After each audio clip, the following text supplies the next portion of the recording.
Eh, Bismillahirrahmanirrahim. Subhanaka la ilma lana illa ma 'allamtana innaka antal alimul hakim.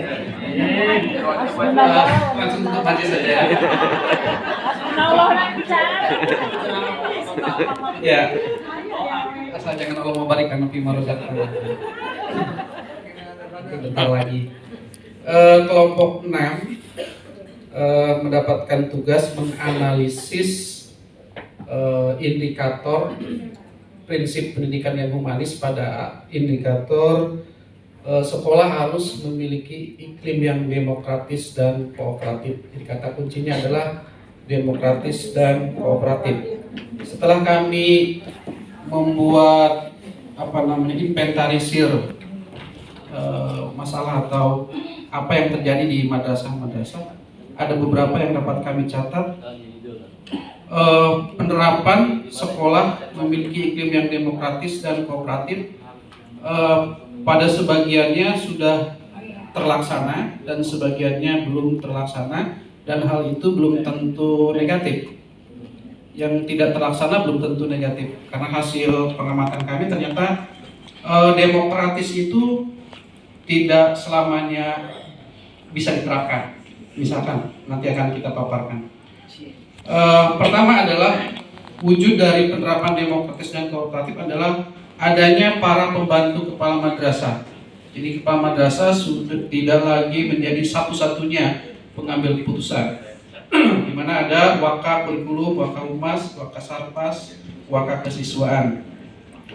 Kemudian kami membaca keputusan Dirjen Pendis nomor 1531 tahun 2020 bahwa sejatinya para pembantu kepala madrasah itu harus melalui tahapan-tahapan pencalonan dan pemilihan.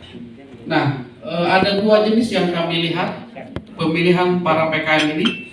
Ada yang ditunjuk langsung oleh kepala madrasah, ada juga yang melalui pemilihan secara mufakat gitu ya, bahkan putih gitu seperti itu.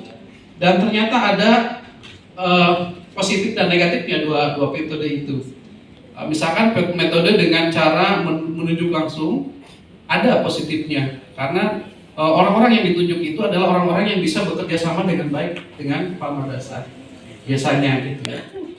Kemudian tapi ada buruknya, yaitu mengurangi daripada prinsip demokratis tadi gitu. Kemudian pemilihan yang secara demokratis, yaitu dengan cara voting tadi, ada negatifnya, yaitu misalkan contoh di madrasah saya Pak Bu, itu guru-gurunya mayoritas perempuan, laki-laki sedikit. Maka kemudian yang terjadi adalah yang terpilih perempuan. Jadi wakaman itu perempuan, laki-laki cuma satu. Nah, sedangkan di situ kadang-kadang kerja itu lebih banyak membutuhkan tenaga laki-laki misalkan. Tapi para pembantunya perempuan semua, dan belum tentu yang terpilih itu dia memiliki kemampuan yang dibutuhkan oleh kepala madrasah. Jadi situ ada buruknya juga, saya kira. Itu tentang pemilihan pembantu kepala madrasah. Kemudian berikutnya adalah kami melihat di madrasah-madrasah sudah menerapkan prinsip kesetaraan gender.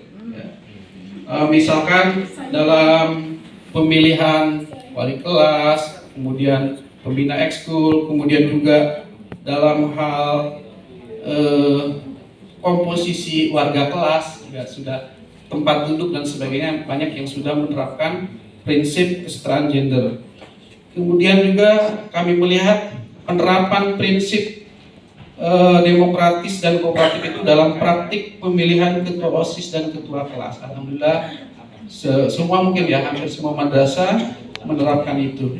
Kemudian pada pengaturan piket kelas misalkan juga sudah melalui proses demokrasi ya. Jadi siswa sendiri yang mengatur, membagi dan sebagainya.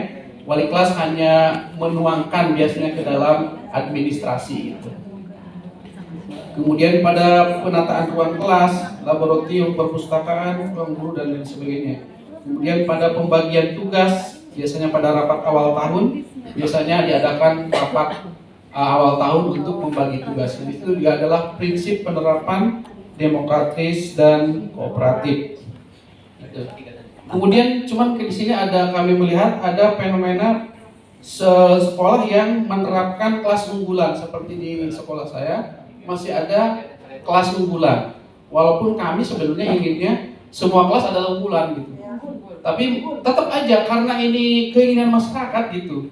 Entah apa prestise mungkin ya. Oh, anak saya masuk di kelas unggulan. Jadi di sekolah kami di MTSN 1 Pandeglang itu terdapat 15 kelas reguler dan 15 kelas unggulan. Kami betul-betul sebenarnya melihat ini ada dampak negatifnya juga sebenarnya, banyak negatifnya. Tapi karena kami juga adalah sebagai ibaratnya untuk memenuhi harapan masyarakat saja. Masyarakat animonya masih tetap tinggi, ingin menyekolahkan anak di kelas unggulan, yang disebut kelas unggulan itu, terutama ya anak-anak para pejabat gitu ya, anak-anak kepala dinas dan sebagainya. Mereka seolah kelihatannya wah senang sekali anak saya masuk di kelas IPA, di kelas IPS, bahasa dan sebagainya begitu. Ya. Tapi sebenarnya secara jujur kami selaku guru menganggap bahwa fenomena kelas unggulan ini kurang demokratis di sini, kurang menerapkan prinsip humanis tersebut. Mungkin itu saja yang dapat kami soroti atau analisis dari prinsip pendidikan yang humanis pada indikator sekolah memiliki iklim yang demokratis dan kooperatif. Terima kasih. Allahumma waffiq ila aqwamit thoriq. Assalamualaikum warahmatullahi wabarakatuh. Hukumnya bagus Pak, saya setuju. Cuma memang ada permasalahan yang kaitannya itu tadi yang terakhir ya, permasalahan kelas unggulan itu adalah feodalisme, menciptakan stratifikasi sosial, dan itu menumbuhkan mental anak yang tidak baik. Itu menjadi underestimate terhadap kelas yang bukan unggulan dan menjadi superior, egosentris superior pada kelas unggulan. Itu. Dan kenapa harus kelas unggulan? Kenapa tidak diciptakan sekolah unggulan? Nah, gitu. Jangan kelas unggulan, tetapi sekolah unggulan. Gitu. Balik Pak. Jadi jangan kelas unggulan, hanya akan menciptakan feodalisme. Maka RSBI itu pencetusnya Dr. Eri Utomo, RSBI hilangkan, dihapus, ya kan?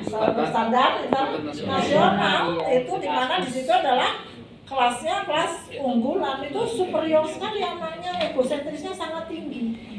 Gitu, ya, itu aja dihilangkan loh. Itu apalagi di dalam satu sekolah yang ada stratifikasi ya, ada stratifikasi sosial yang menimbulkan gap. Padahal kecerdasan itu sifatnya kayak keimanan, bisa fluktuatif.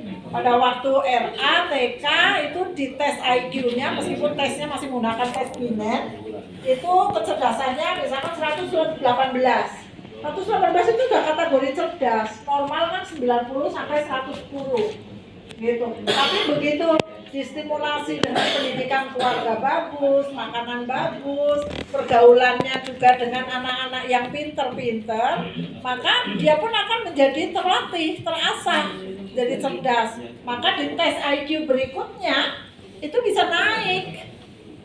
Gitu.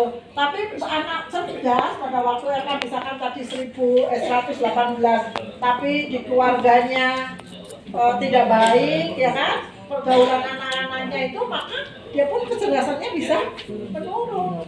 Gitu loh. Maka sebetulnya untuk kelas unggulan sebaiknya tidak semua unggul, kelas unggul, maka menjadi sekolah unggulan. Jadi, iya semua anak hebat. Jadi